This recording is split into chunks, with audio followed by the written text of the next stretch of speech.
What's up, guys? Hockey TikToky is back with an all new video. Today we are going to be discussing who is the number one team in Canada that will be winning the Stanley Cup next.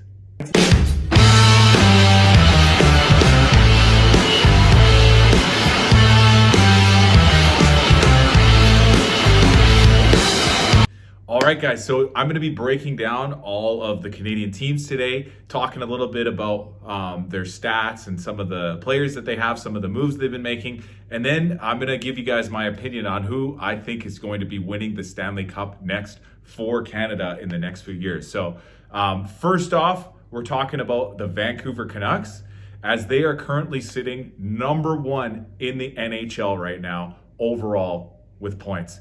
So they're having a hell of a season, guys. A really big bounce back considering they missed the playoffs last year. Some of their top players are all in the top 10 in scoring, like Miller, Peterson, and Quinn Hughes is putting up crazy numbers from the back end in defense.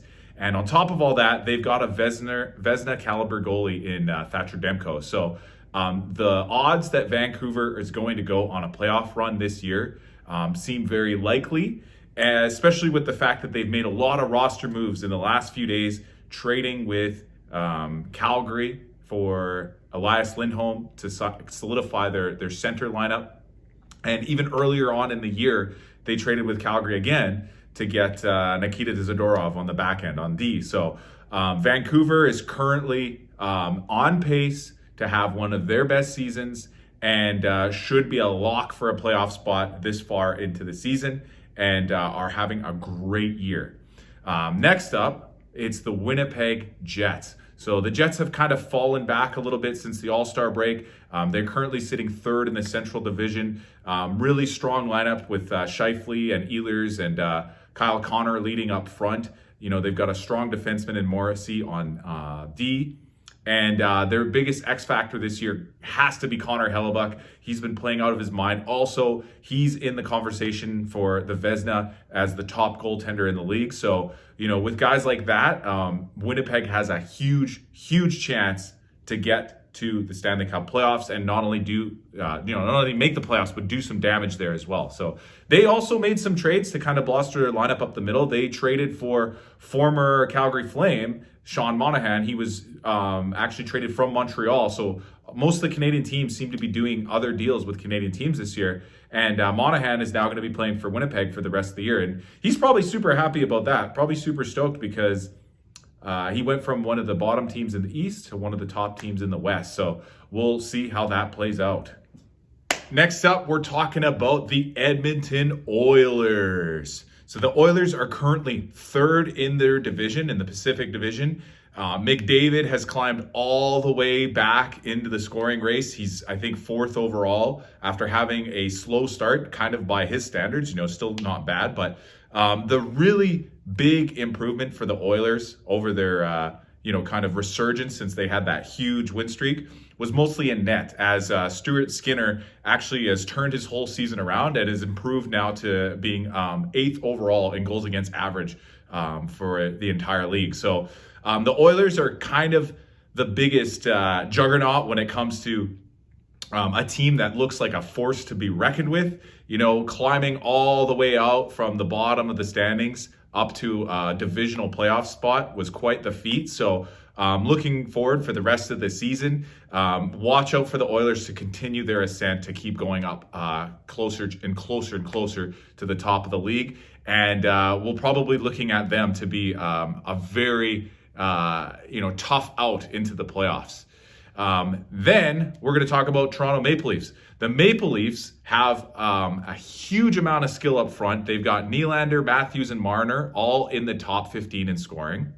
But the big question remains for them is, do they have the D or the goalies to get it done in the playoffs? So their back end has been pretty weak, and it has been for quite some time. A lot of people are speculating right now that Toronto might be in the market for a trade with the Calgary Flames for one of their defensemen, either Chris Tanev or Noah Hanifin, or even rumored that Jacob Markstrom, the starting goalie, might be traded to Toronto as well. I just heard that, guys.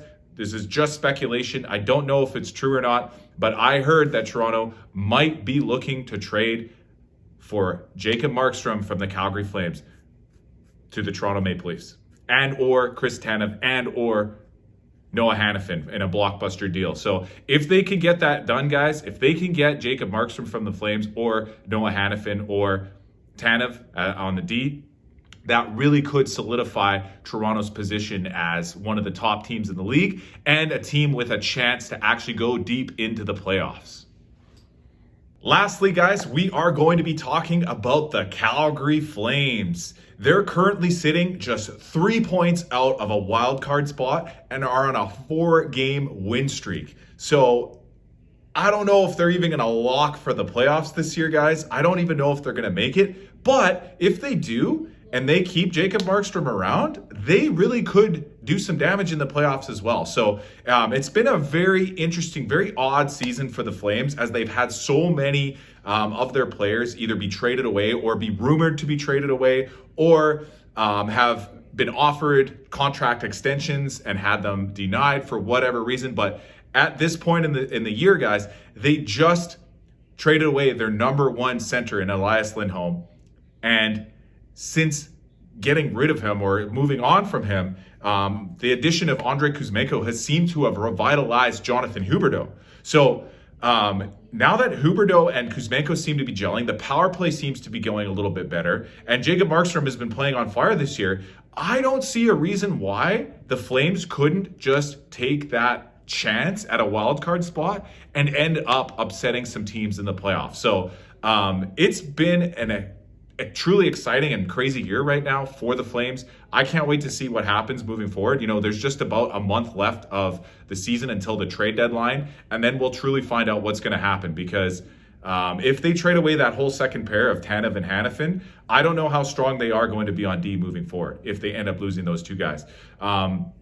Coincidentally, the last couple of teams on the of Team Canada here, or the Canadian NHL teams, Ottawa and Montreal, they've both been rumored in the trades for Tanev as well. I don't know why a non-playoff team like Ottawa or Montreal, who are pretty much out of it at this point, probably have no chance of making the playoffs, would be interested in a guy like Tanev. But I guess it would be for his leadership qualities and some of the other aspects he could bring to their back end. So I've heard that mostly Ottawa was interested in bringing in Chris Tanev into a trade, and Montreal was involved in a trade earlier this year with Winnipeg when they traded Monahan over there, and Monahan was acquired from Calgary in the first place just a year or two ago as well. So all the Canadian teams seem to be, you know, either on the move, going up or down this year, you know, and all of them are, you know, in different stages of the sort of hockey cycle, whether they're gunning for a cup like Edmonton or Vancouver, or whether they're trying to rebuild or retool on the fly like Calgary, or think that they should be like Ottawa, who claimed that their rebuild was over a couple of years ago and has since never even made the playoffs. So yeah, it's going to be a crazy finish to the season, guys. In my opinion, I hope and I wish that more Canadian teams would make the playoffs, because I think it makes for more interesting television. You know, for example, there was a game just the other day where Toronto and Ottawa played, and it ended in a very exciting, fiery fashion where, you know, Morgan Riley ended up cross-checking a guy in the face, and he, was retaliating for a little bit of showboating on an empty net goal. So that's the type of fire, that's the type of passion that I like to see in NHL hockey. And if we have more Canadian teams making the playoffs, then we have the chance to see more exciting matchups like that. Imagine a first-round playoffs between the Calgary Flames and the Vancouver Canucks, or a first-round playoffs between the Edmonton Oilers and the Vancouver Canucks, or how about the Jets versus the Flames, or how about Ottawa versus the Maple Leafs. All of these series are possible as long as more teams do better. So hopefully we see more of the Canadian teams get into the playoffs and somebody brings the cup back home for Canada. And the next team to do it out of all these teams, Toronto, Vancouver, Edmonton, Calgary, Winnipeg, Ottawa, and Montreal, is going to be the Calgary Flames. Thank you guys so much for watching. Please subscribe, please share, please comment down below and let me know what you think about my opinions. And have a great